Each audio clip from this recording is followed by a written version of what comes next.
kasih dalam Tuhan Yesus. Mari pagi hari ini, mari kita persiapkan hati kita kembali untuk berjumpa dengan Tuhan dalam pujian dan penyembahan kita. Sebelum kita mendengarkan firman Tuhan, mari saat ini kita sama-sama satukan hati kita, kita berdoa. Tuhan Yesus, terima kasih Tuhan untuk hari ini. Kami boleh bangun dalam keadaan yang sehat, dalam keadaan yang baik. Itu bukan karena kuat dan gagah kami, itu bukan karena kehebatan kami, tapi semua karena anugerah-Mu. Dan kalau kami bisa menjalani hidup kami sepanjang hari ini, beraktivitas, melakukan pekerjaan kami, itu semua juga karena kemurahan dan kebaikan hati Tuhan. Sebab itu sebelum kami melakukan seluruh aktivitas kami sepanjang hari ini, kami mau menemui Engkau di dalam hadirat-Mu Tuhan. Kami memandang wajah-Mu Tuhan, supaya sepanjang hari ini Tuhan, sukacita-Mu itu memenuhi setiap kami.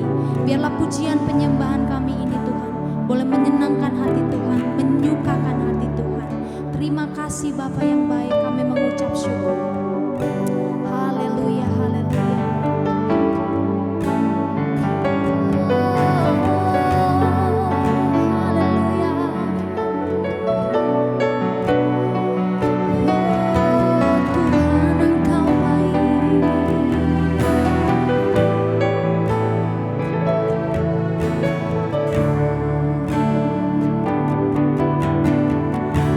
Semakan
tunjukkan kasih setiamu,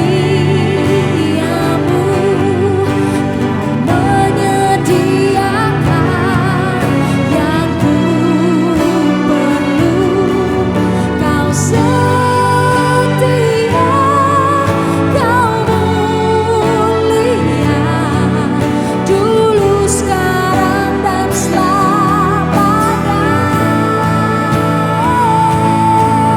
Kau tunjukkan kasih setiamu, kau menyediakan yang ku perlu, kau setia, kau mulia, Bapa, kau setia. Katakan kau setia, kau setia, kau setia, kau setia, kau sekali lagi katakan kau setia, kau setia, kau mulia, Bapa, kau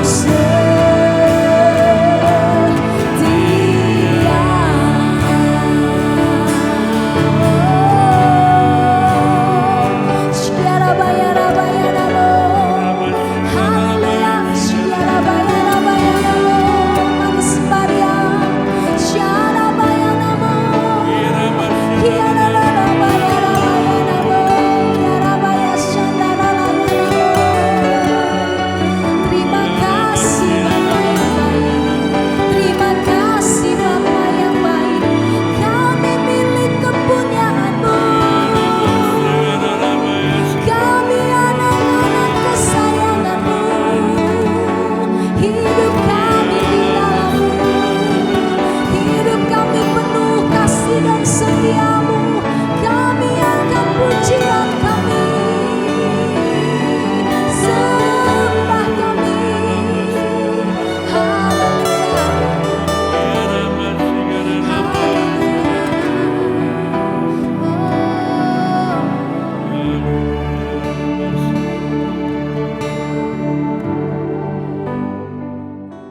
Haleluya. Ya, saya sudah diperkenalkan banyak. Cuman hari ini saya mau tahu, mungkin ada yang belum kenal saya ya. Saya mau kenalan dulu. Bukan tulis nama dan alamat, bukan ya. Tapi saya mau kenal siapa yang minggu ini saudara mengalami banyak kemenangan dalam Tuhan. Nah, angkat tangan. Saya mau hitung, saya juga ada hadiah ya selain guru sekolah minggu, saudara. Oh, hanya sebagian ya. Yang lain kalah atau malu, saudara? Nah, hari ini saudara saya mau khotbah tentang lebih dari pemenang. Kebetulan lagu-lagunya sama nih Pak ya, cocok-cocok semua ya. Tentang ada kemenangan, ada kata kunci musuh. Tapi saya lebih suka bahasa Inggris, bukan karena saya pintar bahasa Inggris. Inggrisnya itu lebih diterjemahkan lebih bagus ya. Jadi more than conquers. Betul gak ucapannya ya? Jadi lebih dari pemenang itu diterjemahkan conquers itu bukan pemenang saja, tapi penakluk. Saya tersentuh dengan kalimat ini saudara ya. Kalau pemenang kan itunya, istilahnya kok mau menang-menangan dalam hidup. Tapi kalau penakluk itu seperti Pak Peter tadi katakan, kita musuhnya kan bukan dari luar saja. Kita juga ada barikade dari dalam itu sendiri ya. Nah, saya akan bacakan Roma 8 saudara ayat yang ke-37. Saya berjanji, saya coba eksposisi saudara. Karena saya terpanggil, ibaratnya saya lihat lukisan tuh, lukisannya bagus. Khotbahnya bagus ya, tapi lukisannya kok miring taruhnya. Ya, saya terpanggil untuk coba membetulkan saja ya, bukan mengoreksi ke akar-akarnya tapi coba membetulkan. Karena banyak yang angkat dan istilah ini kan sudah populer, bahkan banyak yang karang lagu dari istilah ini. Tapi maknanya itu beda sekali. Ya, nanti kalau saudara sampai akhir khotbah saya mungkin nuansanya, dimensinya pasti berbeda. Ya. Roma 8:37 dikatakan tetapi dalam semuanya itu kita lebih daripada orang-orang yang menang. Nah, kata lebih dari pemenang kan diangkat dari sini. Oleh Dia yang telah mengasihi kita. Nah, Nah banyak para pendeta, saudara, ini saya sekaligus kritik ya, ini kan ada 3 kamera nih saudara ya, kalau memang ditayangkan nggak apa-apa ya. Saya juga dosen, nggak apa-apa biarin debat-debatan nggak apa-apa ya. Memang tidak mengandung keselamatan, tapi ini kebenaran kalau kita melepaskan anak panah melenceng berapa derajat saja, sampai di ujungnya saudara, sampai di muaranya itu juga sudah jadi berbeda sekali. Makanya banyak orang Kristen saya lihat nggak kuat, karena khotbahnya bukan salah, khotbahnya terlalu menekankan yang sebenarnya nggak dikendaki oleh Rasul Paulus. Jadi diangkat istilah lebih dari pemenang, coba langsung dipraktekkan saja dalam hidup ini, langsung dia memberi makna-makna yang bagi saya asing. Kalau ada Rasul Paulusnya, coba kita tanya apakah betul Paulus waktu tulis itu maksudnya seperti itu. Nah, saya akan kasih tahu ya, pertama-tama kalau kita mau membaca Alkitab, coba lihat teksnya, konteksnya dulu. Ya, ini kan surat. Ya, ini bukan buku keramat menurut saya. Walaupun namanya buku suci, tapi ini bukan buku keramat, tapi ini surat yang pernah dikirim oleh Rasul Paulus. Kita kan mesti ngerti konteksnya dong. Nuansa hati Paulus, situasi politiknya, sosialnya bagaimana, supaya kita bisa seperti yang Paulus tulis itu ya. Nah, saya katakan bahwa ini ditulis untuk jemaat Roma, bukan jemaat Galatia, Tesalonika, Korintus, bukan. Jadi kalau kenapa saya tekankan itu, karena kasusnya berbeda, saudara. Kasusnya memang berbeda. Nanti saya akan masuk lebih dalam tentang Roma. Roma saudara tahu ya, Roma itu kan pusat pemerintahan Romawi pada waktu itu. Jadi kalau nanti saya punya peta, nah Yerusalem adanya di sini, di bawah. Yang banyak penafsir bilang katanya Roma itu adalah ujung dunia. Paulus banyak memenangkan Asia Kecil di sana, saudara. Ya ini kayaknya ada giniannya tadi saya. Banyak memenangkan Asia Kecil, saudara ingat ya waktu Paulus masuk ke Asia Kecil di sini, ya Efesus ini Asia Kecil seluruhnya dimenangkan oleh Asia, tapi Turki kan sekarang sudah nggak banyak Kristennya. Turki kan ini Asia Kecil kan, Efesus ya Pak ya. Mesake menurut saya Mesake ya, tapi saya khotbahnya kan nggak di sini. Ini Roma di sini saudara. Ini pusat pemerintahan dan banyak pejabat-pejabat tinggal di situ, termasuk Nero. Nero jarang berpergian kemana-mana karena dia seorang kaisar, seperti setara dengan dewa. Nah, saya mau kasih masukan saja, waktu zamannya Nero itu saya baca di sejarah gereja itu mengenaskan sekali ya, orang Kristen disiksa luar biasa. Jadi gini saya kasih tahu begini, sebelum Yesus mati memang pengikut Kristus itu tidak banyak cobaan. Ya, gangguan yang terberat dari musuhnya pemimpin Yahudi. Ya, Yesus kan disalibkan oleh orang Roma, tapi oleh orang Yahudi sebenarnya. Tapi setelah Yesus mati, tahun 33-an kurang lebih, pemerintahan pihak Roma tahu bahwa Kristen sama Yahudi ini berbeda. Dulu saya anggap Kristen adalah sempalan atau bagian dari Yahudi. Jadi mereka tidak diwajibkan nyembah kaisar sebagai dewanya. Tapi sekarang setelah Yesus mati, mereka tahu, pemerintahan Romawi tahu bahwa Yesus ini adalah pengikut Yesus ini bukan bagian dari Yahudi, malah musuhnya. Saudara lihat ya, dalam Kisah Para Rasul dicatat sejak Kisah Rasul 8 saja saudara baca, itu banyak penganiayaan. Ingat ya, Stefanus mati, itu kan gara-gara orang Yahudi. Nah, Roma catat, rupanya Kristen dan Yahudi berbeda. Nah, saat itu Kristen habis saudara, semena-mena. Ya, disuruh nyembah kepada kaisar. Coba saudara lihat ya, ada gak sejarahnya Yahudi suruh nyembah kaisar? Kan gak ada. Kalau Yahudi waktu itu berontak, habis semuanya. Yahudi kan orang-orangnya pinter-pinter. Jadi direm-rem gitu. Tapi ketika tahu pengikut Yesus ini bukan Yahudi, habis. Nah, konteksnya Roma ini kan pusat pemerintahan Roma. Makanya saya tekankan, bacalah konteksnya. Ini bukan jemaat Galatia, bukan jemaat di Korintus. Bukan jemaat di Yerusalem, tapi di pemerintahan Roma. Dan waktu itu, Kaisar Nero tuh masih hidup sampai kurang lebih tahun 68. Tepatnya dia mati, lebih tepat saya bilang bunuh diri. Karena senat pemerintah mengatakan ini terlalu kejam sekali. Ya 9 Juni, nggak usah diulang tahunin saudara ya. 9 Juni tahun 68. Paulus mati tahun 66, dipenggal. 67 Petrus mati. Jadi waktu saudara baca kisah Petrus, 1 Petrus, 2 Petrus, kebetulan saya ngajar eksposisi. Itu nuansa Petrus tuh ketakutan banget. Lihat ya, jangan takut menderita. Banyak kata-kata penderitaan di situ karena Paulusnya sudah mati. Oleh siapa? Nero. Bayangin, kalau pemimpinnya digituin anak buahnya kayak apa saudara?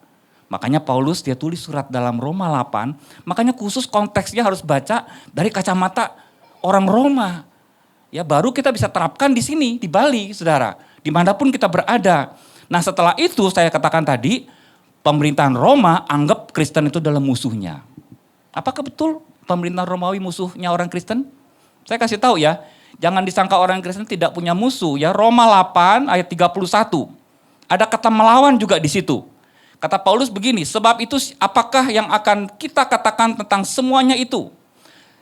Jika Allah di pihak kita, siapakah yang akan melawan kita? Jadi kata melawan itu kan orang Kristen diperhadapkan ada musuhnya kan? Ada lawannya.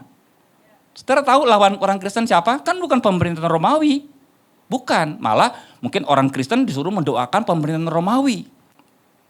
Sampai tahun 313, itu nggak tahu kenapa waktu kekaisaran itu dia ngelihat mau perang ada salib, kekristenan kan subur sekali waktu itu, 300 lebih. Itu mungkin hasil doa. Tapi ini ditulisnya tahun 50. Ya, sebelum Nero itu mati. Nah, saya kasih tahu ya, ada dua jenis musuh. Ayat 38, 39 di Roma dikatakan begini ya. Saya nggak sebutin semuanya saja ya. Jadi dikatakan aku yakin baik maut maupun hidup, disebutkan ada malaikat-malaikat di sini. Pasti ini malaikat jahat. Ya karena ujung-ujungnya malaikat ini nanti akal-akalan saudara memisahkan kita dari kasih Kristus. Dia coba tanamkan dalam pikiran kita, ya Kristus kan sudah tidak mengasihi kamu. Mana katanya didoakan sama hamba Tuhan aja kan nggak sembuh. Itu kan taktiknya iblis begitu, dia nebar gitu. Ya, dikhotbahkan seperti ini nih. Itu pendeta mah pintar ngomong saja. Lihat aja keadaan kamu, utang kamu juga belum lunas. Kalau Tuhan mengasihi kamu, beres semuanya. Loh kategorinya apa saudara ya? Dikatakan di sini bahkan Paulus mengatakan jika ada makhluk lain ya motivasinya niatnya ini untuk memisahkan kita dari Kristus, kita anggap dia musuh. Katanya Paulus. Dan yang kedua, ini kan musuh yang tidak kasat mata kan, yang tidak kelihatan dengan mata telanjang. Yang kedua ada daftar, ada 5, ada 7 di sini ya. 1, 2, 3, 4, ada 7. Siapakah yang akan memisahkan kita? Bukan hanya ini, katanya Paulus. Tapi juga ada 35, ada penindasan, kesesakan, penganiayaan, kelaparan, ketelanjangan, bahaya atau pedang. Ini kasusnya mereka. Pak kan gak relevan dengan kita bahaya pedang. Oke saya ganti ya. Mungkin saya kasih daftar yang ke-8 ya. Dibully, dikhianati, dibunuh karakternya kan bisa. Tapi kasus-kasus yang terjadi itu gak enak sama daging semua. Siapa yang suka ada di lingkungan ini penindasan? Ini saya kasih tahu ya, penindasannya lucu. Saya suka baca sejarah gereja gini ya. Kenapa mereka ditindas orang Kristen? Itu bukan gara-gara mereka tidak nyembah kaisar sebagai dewa mereka. Itu dicari-cari kesalahannya. Mereka disebut kanibal. Saudara pernah baca gak? Orang Kristen disebut sebagai orang yang kanibal. Jadi waktu di balik tembok mungkin orang Roma dengar ya. Inilah tubuhku, aku makan dalam nama Yesus gitu ya.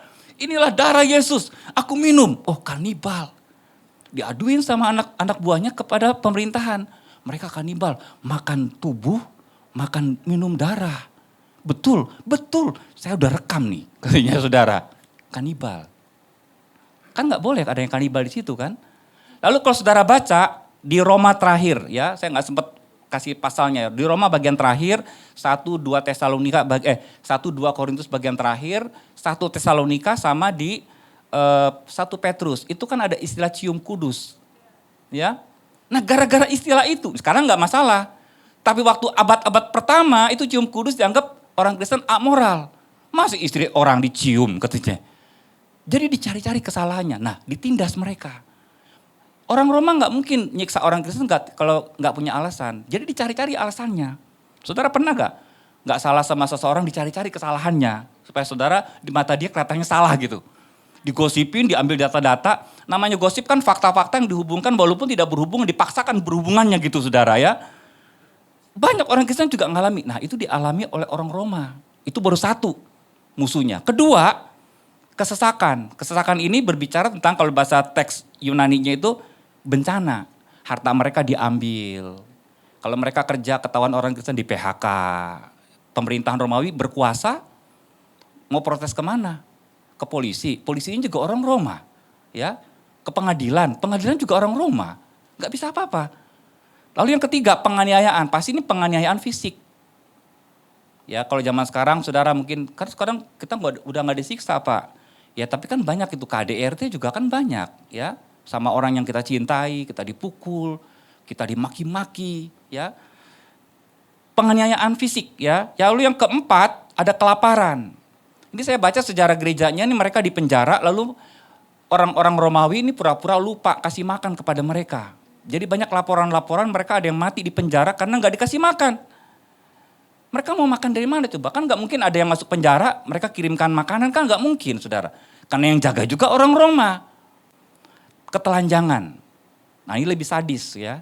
Jadi mereka masuk penjara, ditelanjangi saudara, lalu mereka dijadikan menu atau sarapan binatang buas. Mereka kan suka main-main begitu kan, di satu gelanggang besar. Bukan hanya dipermalukan, matinya mengenaskan. Saudara lihat ya, apakah orang Kristen tidak berdoa supaya singanya dikatupkan seperti di kasusnya si Daniel? Pasti berdoa. Kalau saya ada di lapangan itu juga pasti saya dalam nama Yesus gitu. Tapi kan singanya tetap makan orang itu. Kenapa ada gereja yang anti band, full band gini? Ya, karena bunyi-bunyi band ini, saudara, itu ada di gladiator.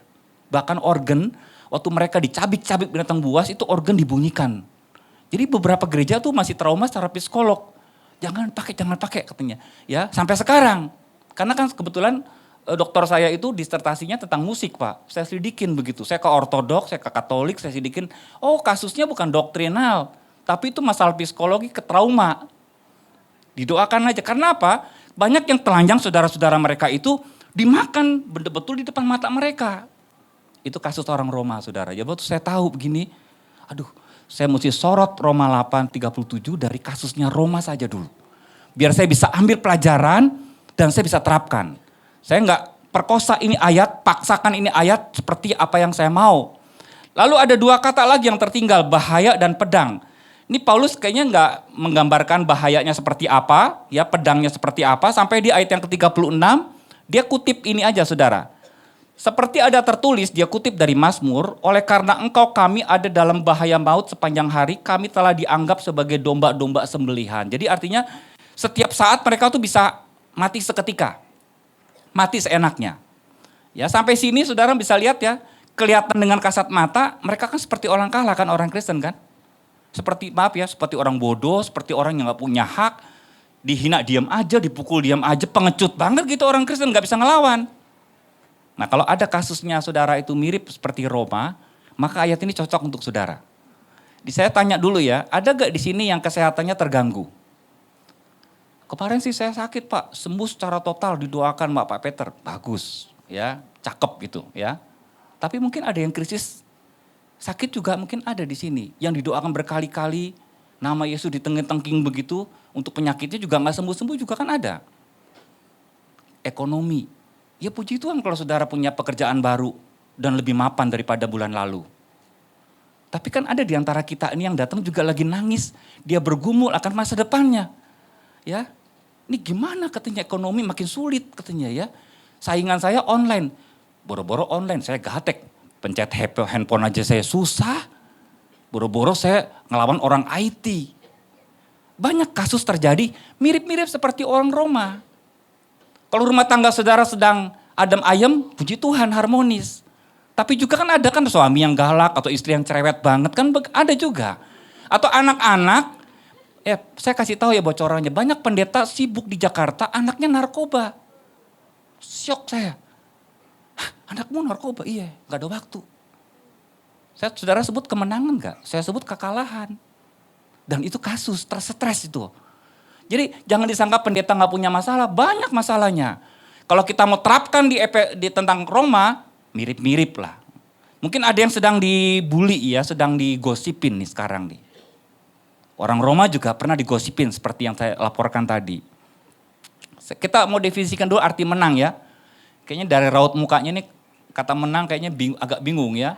Saudara tahu gak menang? Apa menang? Menang ya menang Pak gitu. Ya.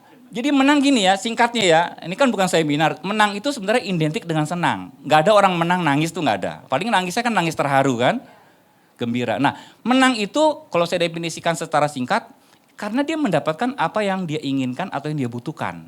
Misalnya ada ketua kelas nih, pemilihan ketua kelas. Nggak ada tuh dia ngomong kemana-mana, doakan ya supaya saya kalah, gitu kan nggak ada. Doakan supaya saya menang ya. Paling nggak ambisinya kan ke sana. Waktu dia kalah, semplak. Keinginannya apa sih? Kalah, menang. Jadi keinginan itu sebenarnya identik dengan menang. Misalnya pertandingan, nggak ada dalam pertandingan mau kalah juga nggak ada. Tapi ada ya orang di SLB itu, tahu ya SLB ya? Sekolah luar biasa, saya diceritakan sama teman-teman saya itu, adu lari tuh, ya. Menang, dia menang. Orang tuanya kan sukacita, oh anak gue mau sembuh nih.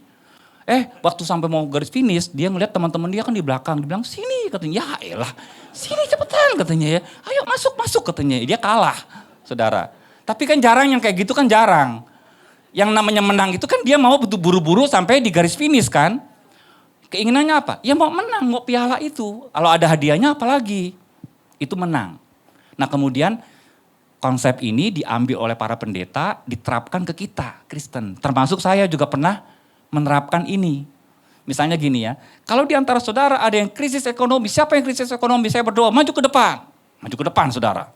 Didoakan, dalam nama Yesus katanya ya. Tuhan akan berkati 2 kali lipat, amin.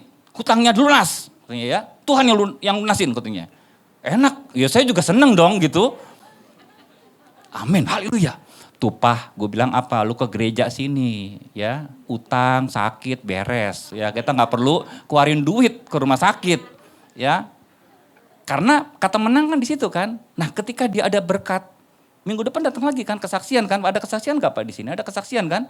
Puji Tuhan waktu saya maju ke depan, kemarin utang saya sekian, puji Tuhan saya 2 kali lipat sekarang diberkati Tuhan. Haleluya, sebuah tepuk tangan gitu kan. Itu identik menang. Sakit juga sama. Sakit kemana-mana, nggak didoakan, nggak bisa. Waktu ke BPCC didoakan sembuh, ya. Dokternya kalah katanya. Ya kata dokter, gue juga heran kok berobat berlama-lama di sini kok nggak sembuh. Waktu datang ke PCC kok sembuh. Itu namanya menang. Pasti dia ke gereja lagi kan Pak? Pasti ke gereja lagi, nambah lagi nih. Kayaknya disekat ya Pak ya. Kayak dulu kan maju sampai ke belakang ya. Nanti saya doakan biar banyak yang sembuh ya, sampai belakang sana ya. Orang yang rumah tangganya berantakan juga sama, yang waktu rumah tangganya berantakan tidak harmonis didoakan rukun. Ada yang begitu banyak. Ada juga mungkin yang dijahatin di sini, digosipin, dijahatin, karakternya dibunuh sama orang, dijelek-jelekin namanya gitu maksudnya. Tiba-tiba kita dengar kita berdoa, Tuhan biarlah keadilanmu ditegakkan. Ketabrak mobil dia mati saudara.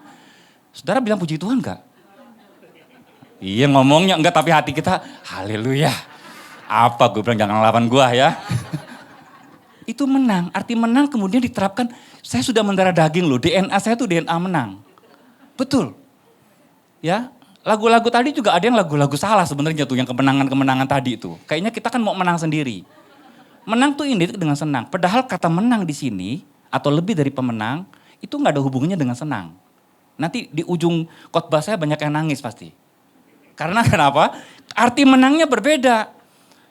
Saudara tahu gak kalau mujizat itu berkelimpahan dalam hidup kita, itu kita masih di areal promosi kerajaan Allah. Promosi lama-lama juga bisa diambil loh. Ya. Kan gak selamanya kita kalau online Shopee atau apa tuh, kan bakar duit dia ya. Tapi kan gak selamanya ada promosi. Promosinya satu saat diambil. Jadi gini ya, kenapa di gereja nggak banyak terjadi mujizat? Karena Tuhan anggap kita sudah percaya Dia, nggak perlu itu lagi, perlu pengajaran. Saya kasih tahu ya, mujizat itu tidak bisa mendewasakan orang, malah orang cengeng. Itu hanya promosi kerajaan Allah agar dia percaya masuk ke sorga. Saya gini, saya ngedoain anak saya sakit tambah parah. Saya keluar nih, saya doanya saya ingat waktu di Jawa Tengah, asal-asalan berdoa sembuh. Saya bilang kok murah banget ya.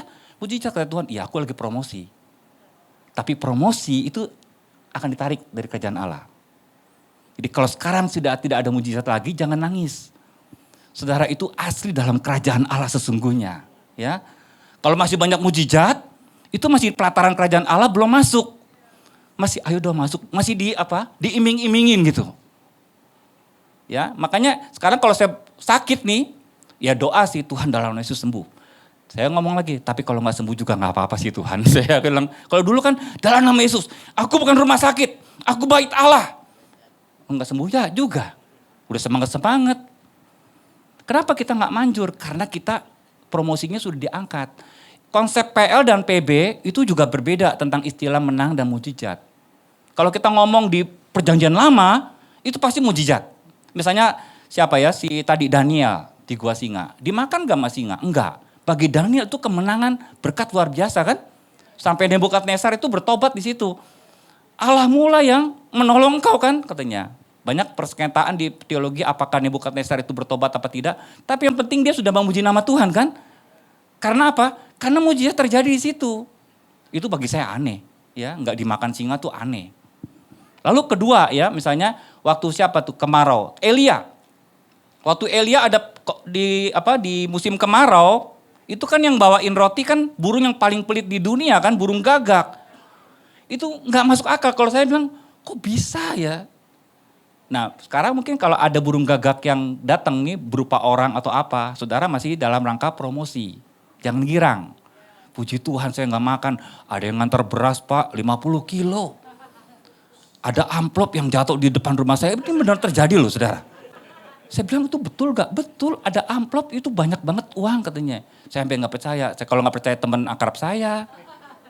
Sekarang tapi saya tahu, Anda tidak perlu bersukacita karena Anda masih promosi.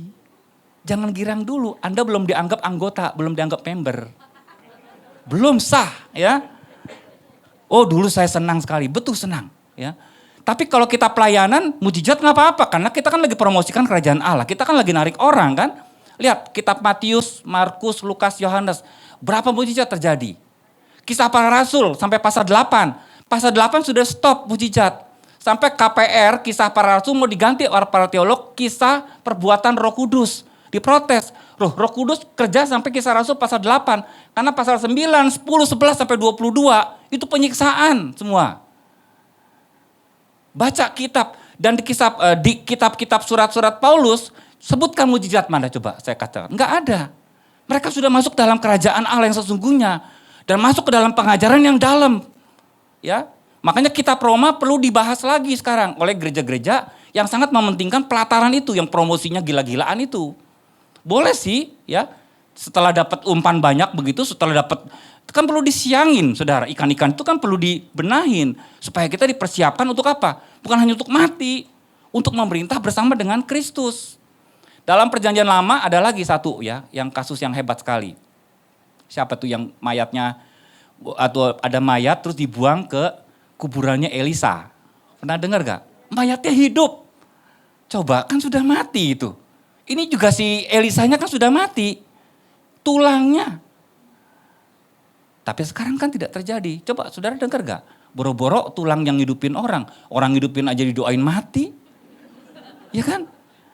Nggak ada, saudara sekarang nggak terjadi lagi. Kenapa? Perjanjian baru beda. Karena Tuhan kita definisikan ulang ya, perjanjian baru kan dulu kan berkat-berkat lahir ya. Sekarang berkat rohani dulu. Ya, karena aku lagi persiapkan pasukan yang tahan banting kira-kira begitu. Sebab kerajaan sorga ini perlu ya mitra-mitra ini pasukan-pasukan bukan hanya penang, lebih dari pemenang.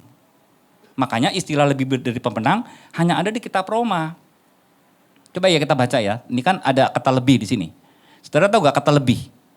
Kata lebih itu setahu saya artinya kan melampaui. Jadi kalau ada orang di sini ya, dia lagi berdoa untuk kebutuhannya, saya gak berbicara keinginan loh. Sembuh itu kebutuhan, betul. Uang itu untuk sekolah itu kebutuhan, betul.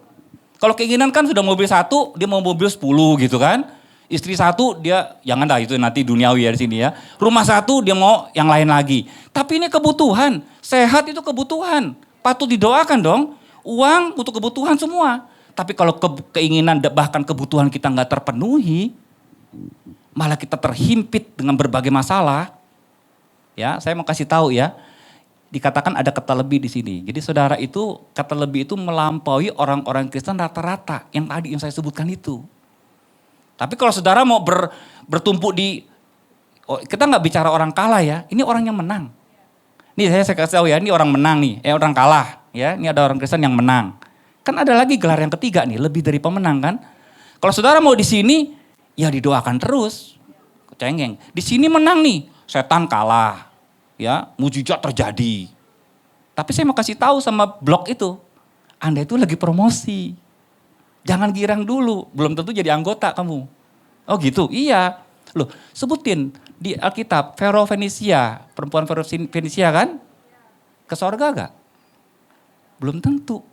Perwira yang anaknya katanya, Tuhan kok gak perlu datang, perlu ngucapin satu kata. Orang Roma loh, Kristen gak dia? Banyak yang enggak, belum tentu. Saya bilang mujizat belum tentu juga dia jadi percaya. Itu promosi kerajaan Allah. Yesus lagi pamer. Siapa nih? Percaya, ayo percaya. Lagi kumpulin anggota. Promosinya pasti besar-besaran. Tapi satu saat promosi akan ditarik daripada Tuhan. Ya, oke, kita serius. Ya, ini original semua. Ya, tidak ada mujizat, clear. Kok percaya aku hebat? Ya, karena sudah pernah terjadi dulu. Kebaikan Tuhan, kehebatan Tuhan gak perlu disaksikan lagi. Pengajarannya sudah berbeda sekarang. Gak lagi nangis-nangis begitu. Nah, kata melampaui itu artinya ada satu gelar yang Paulus sodorkan kepada orang Roma. Kamu kalau disiksa, kalau kamu seperti kelihatannya orang kalah, sepertinya kelihatannya kamu gak diberkati sama Tuhan. Ingat ya, ada gelar yang satu dikatakan kamu tuh lebih di atas orang-orang Kristen yang rata-rata. Di sini kalau ada orang Kristen yang mau menang, saya kasih tahu ya, kemenangan kita tuh sudah terjadi 2000 tahun yang lalu. Menang atas dosa, Yesus sudah memenangkan itu. Menang atas iblis, ya sudah menang. Kalau sekarang kita nengking iblis menang, memang sudah terjadi dahulu. Kepalanya sudah dihancurkan. Menang atas harga diri. Loh, harga diri Yesus dipertaruhkan untuk kita loh. Jadi kalau sekarang mau lagi jati diri nih, aku gak dihormatin. Loh, Yesus sudah bayar semuanya. Dia menghargai kita banget. Kalau tidak ada orang di dunia satupun yang menghargai kita, cukup pihak sorga itu dengan segala malaikatnya menghargai kita. Itu menang. Makanya kan kadang-kadang ada orang yang tersinggung. Wah, gak ada salaman nih, tersinggung. Ya, saya bilang, udah kamu mundur lagi ke bagian promosi aja kali ya. Keluarin aja, jangan jadi anggota dulu. Bagian promosi aja dia gila-gilaan di situ. Ya, tapi kalau udah masuk sini, nggak apa-apa. Ya aku nggak dihargain karena aku berharga di mata Tuhan. Itu orang menang tuh. Ya, tapi kamu nggak sembuh-sembuh malah mati, nggak apa-apa. Kalau aku mati kata Paulus, aku ketemu dengan Tuhan. Kalau aku nggak mati sekarang, biar aku melayani Tuhan. Kata Tuhan, ampun nih orang ya. Ada gak orang jenisnya kayak gini lagi di BPCC? Kira-kira gitu ya. Kita lagi butuh pengerja untuk kita sama-sama memerintah bersama dengan Kristus. Ini hari ini saya lagi khotbah, saya percaya pihak sorga, malaikatnya lagi daftarin nih. Siapa-siapa ya kira-kira yang ngerti ini ya. Oh si ini, oke, sip. Kemudian promosi ditarik dari dia, oke ya. Percaya ya, kalau saya pulang nanti dari Bali, nanti jangan kaget nggak ada mujizat lagi. Ya, gara-gara Pak Yusak khotbah nih katanya. Enggak, pihak sorga dengar isi hati saudara. Saya kasih tahu nih ya, ada gambarnya. Biarin iblis marah-marah sama saya nggak apa-apa. Ini misalnya iblis ya. Tadi kan dalam Roma 8, 38, 39 dikatakan dia punya taktik, punya niat untuk memisahkan kita dari kasih Kristus kan. Siapakah kata Paulus? Lagi kuatin orang Roma. Siapakah yang bisa memisahkan kita dari kasih Kristus? Malaikat-malaikat? Atau makhluk yang lain? Kalau misalnya ada makhluk lain kata Paulus. Begini, dia coba setiap hari dengan segala kasus kita, dia coba intimidasi kita. Tuh, kamu kan gak dikasihi Tuhan. Tuhan lebih mengasihi dia. Dia datang ke gereja baru sekali udah sembuh. Berkatnya luar biasa. Rumah tangganya rukun lagi. Kamu, suami kamu main gila sama orang. Kamu gak diberkati sama Tuhan. Siapa yang bilang gak diberkati? Kasus Roma tuh lebih berat dari kita loh. Maaf ya, mungkin istrinya ada yang diperkosa. Istrinya dibunuh sembarangan. Karena mereka gak punya hak di situ. Saudara masih punya hak sekarang. Bisa ke pengadilan. Lebih enak maksud saya. Di sini.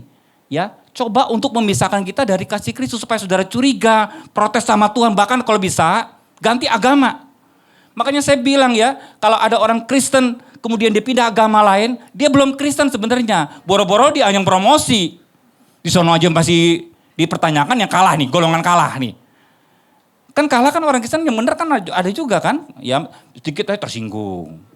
Sembuh, apa nggak sembuh saya, dia udah diancam Tuhannya. Besok nggak ke gereja loh Tuhannya kalau nggak sembuh. Kata, ya udah sembuhin, nggak apa-apa sembuhin. Udah setelah itu dibawa ke sini. Tapi ada gelar ketiga. Yang orang juga takut khotbahkan ini. Saya juga takut khotbah ini karena gak ada promosinya. Kita mesti kenceng hati kita sama Tuhan, kalau nggak kuat, nggak akan kuat. Ya, sampai saya pernah sharing ginian sama teman-teman, berat banget ya jadi Kristen katanya. Enak yang dulu katanya Pak, ya udah kembali ke promosi. Saya sih nggak mau Pak promosi. Nanti promosinya akan ditarik. Nih saya kasih tahu ya, saya pernah ketemu satu artis saudara. Saya dulu kan punya majalah, jadi dia kesaksian sembuh dari kanker. Semangat kali, nyanyiannya suaranya bagus. Termasuk diliput sama kita, para wartawan. Kesaksian di mana-mana, Tuhan luar biasa, haleluya katanya ya. Beberapa bulan kemudian saya dengar dari wartawan saya, dia gak mau nyebut nama Yesus. Bilang kenapa? Yesusnya jahat. Dia sakit lagi Pak, sakit kanker lagi, kambuh. Palanya udah botak, katanya ya, perempuan. Terus dia kecewa sama Yesus. Maksudnya kecewa gimana? Murtad, saya gak tahu Pak. Dia bilang udah jangan nyebut nama Yesus ya. Baru beberapa bulan yang lalu nama Yesus dikumandangkan di beberapa gereja lain. Dia kecewa berat. Dia sampai ngomong gini, kalau Yesus mencintai saya, sembuhkan saya sekarang. Kalau Yesus ada, sembuhkan saya sekarang. Wartawannya terbelalak. Ini kan mulut yang sama, yang pernah bersorak-sorai haleluya, hosana bulan yang lalu. Kenapa dia murtad sekarang? Banyak yang begitu, karena ketagihan di area promosi itu. Sekarang mungkin ada yang tidak adilin ya, diperlakukan tidak adil oleh keluarga, pekerjaan, di pelayanan, mungkin ada yang diperlakukan tidak adil gitu. Saudara bisa ngelawan gak? Bisa. Banyak di antara saudara mungkin lebih pintar dari orang yang itu. Bisa. Lu jelekin gue bisa lebih parah jelekin lu, bisa. Tapi di barikade sama ayat mengatakan jangan balas kejahatan dengan kejahatan, dipageri gitu. Gak boleh, aduh nyesek kan saudara. Orang Roma juga begitu, mau ngebales kan gak bisa dia. Ada juga orang yang sakit gak sembuh-sembuh. Ada juga orang yang dikasihi meninggalkan kita, ya apakah dia putus pacar, adakah yang diputus pacar sini nangis? Ya, atau ditinggal mati begitu. Ya, saya kasih contoh aja ya, Sadra Mesa Abednego, keluar dikit nih. Sadra Mesa Abednego, dia bisa luput dari dapur api kalau dia itu menyembah patung yang didirikan oleh Nebukadnezar dan menyembah Nebukadnezar sebagai kaisar. Bisa kan? Bisa saja begini. Dia lagi ngerumpi nih di kamar. Sadra, berat juga dapur api dipanasin 7 kali lipat loh. Besok katanya kita di ultimatum. Gini aja, kita pura-pura. Tuhan tahu hati kita. Kita pura-pura nyembah, tapi Tuhan tahu. Sampai kita berdoa biar Nebukadnezar mati. Bisa kan? Kata Sadra, ide yang bagus banget. Ya, Tuhan tahu hati kok. Sikapnya memang, kita memang kayak nunduk. Tapi kan hati kita gak nunduk. Tuhan kan lihat hati kan. Bisa kan direkayasa begitu kan? Tapi kalau dia lakukan itu, kalah. Ya, saya bacakan ya. Daniel 3, ini ayat yang ke-17. Jika Allah, kami yang kami puja sanggup melepaskan kami, maka ia akan melepaskan kami dari perapian yang menyala-nyala itu. Dan dari dalam tanganmu ya Raja. Ini orang yang menang, ini mental pemenang ini. Jadi kalau saudara masuk dapur api, gak kebakar, itu menang saudara. Ya, sakit divonis dokter sembuh, gak mati malah, menang. Ini, tapi ada ayat 18-nya. Ini area promosi, nah ini masuk member nih. Tetapi dikatakan seandainya Tuhan tidak padamkan api dan kami hangus di situ, hendaklah Tuanku mengetahui Raja. Berani kan ngomong begitu kepada Raja. Ya, bahwa kami tidak akan memuja dewa Tuanku dan tidak menyembah patung emas yang Tuanku dirikan itu. Kita bisa ngomong kepada iblis sekarang nih.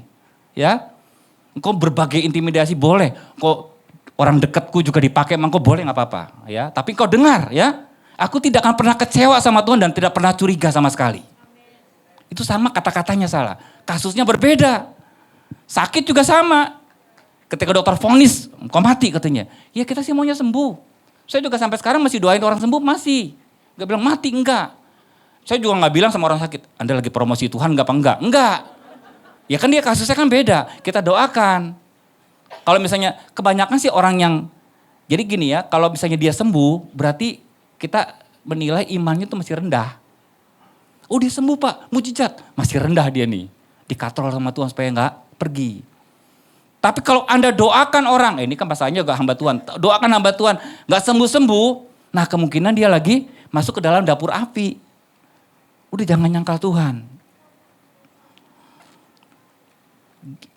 Coba ya, Roma 8, saya mau akhiri khotbah saya ya. Diakhiri dengan ini ya, Roma 8:37 kan.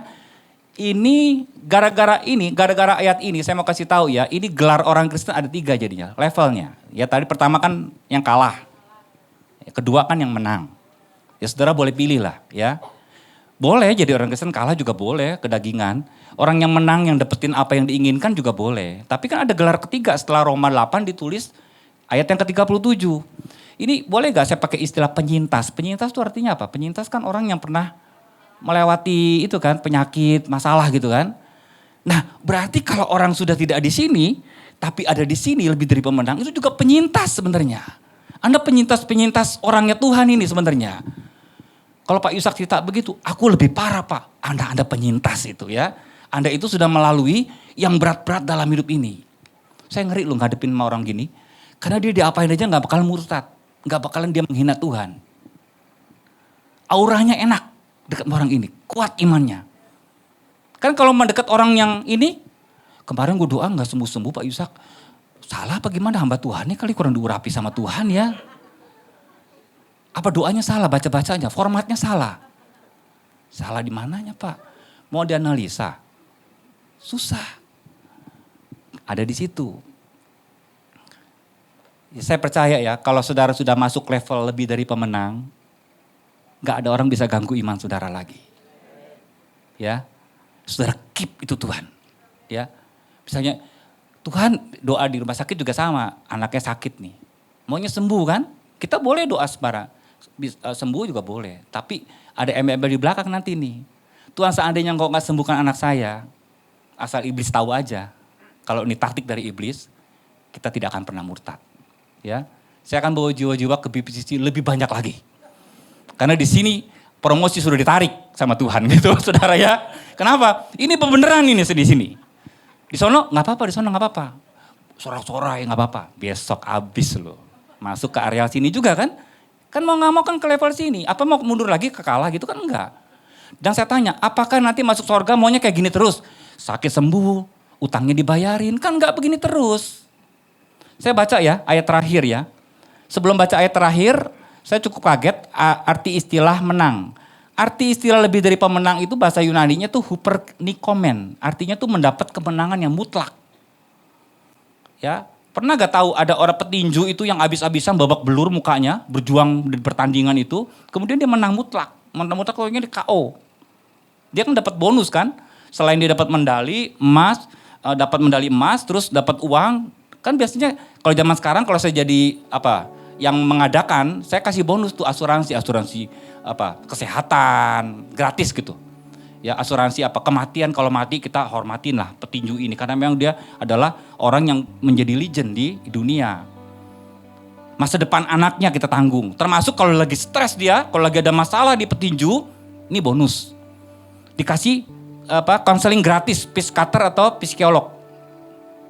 Saya jadi petinjunya seneng dong. Selain jadi dapat medali, dapat uang, ada fasilitas asuransi seperti tadi. Ya, kalau kemenangannya mutlak itu. Ya saya kasih tahu ya, ada Roma 8, nih terakhir ya, ayat yang ke-38, ayat 30 aja ya. Dikatakan di sini ada 3 kata nih ya. Saudara itu sudah ditentukan, Tuhan punya destiny untuk saudara. Dipanggil ya, yang ditentukan, dipanggil, dibenarkan, kemudian mereka itu nanti ujung-ujungnya dimuliakan. Kan ada tahapnya. Ya, katakanlah orang yang dipanggil di sini lagi promosi, di sini kan dimuliakan. Dimuliakan saudara tahu gak artinya apa? Bukan kayak anak kecil lompat di anak begitu, bukan. Dimuliakan itu artinya supaya sorga tahu ini orang pentingnya sorga. Nah, bentuknya apa? Saya baca di Alkitab antara lain ini, ya. Karena saya belum ke sorga, tapi saya dapat contekan dari Alkitab. Antara lain kalau dipermuliakan itu, kita dapat jabatan atau dapat memerintah bersama dengan Kristus. Kebayang nggak kalau orang memerintah sama Kristus mentalnya kalah atau mentalnya menang, kan mau menang sendiri dia. Tapi kalau mentalnya itu lebih dari pemenang, Tuhan juga nggak khawatir. Anda dikirim kemanapun Tuhan nggak khawatir. Karena dia sudah teruji dalam hidup ini. Dan kata-katanya sudah dicatat secara tertulis oleh malaikat-malaikat. Nah kalau saya selesaikan di sini, maka jidatnya kita gini, wah berat banget Pak hidup Kristen ya. Saya kasih bonus satu lah ya, Roma 8:26. Mungkin pemusik bisa ke atas kali ya. Demikian juga Roh membantu kita dalam kelemahan kita, sebab kita tidak tahu bagaimana sebenarnya harus berdoa.